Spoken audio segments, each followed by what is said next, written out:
In this video, we're going to go over how to use Google Maps when you are offline or have spotty network coverage. The easiest way to do this is to just open the Google Maps app and then tap on your profile icon in the top right corner. Then select Offline Maps.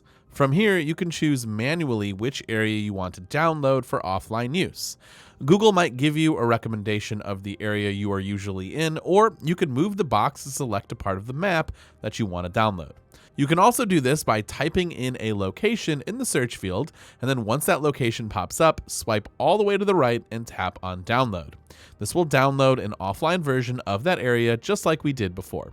After you've downloaded the maps of the areas you might need, you can go ahead and test this by turning off the Wi-Fi and cellular networks and then typing in an address in the location of the downloaded maps. And you should see that you can get turn-by-turn navigations working with no problems. You will not have real-time traffic updates, but everything else should work just fine. If you go back into the offline maps section of the Google Maps app, you'll see your downloaded maps, and if you tap on them, you can actually update them to make sure that everything is up to date and that you're going to get the best possible directions. You can also remove any maps that you might like, but they'll also expire automatically 1 year later. That's it. If you want to see more tutorials like this one, be sure to let us know in the comments and subscribe to the Credible Home Inspections channel to see more videos like this in the near future.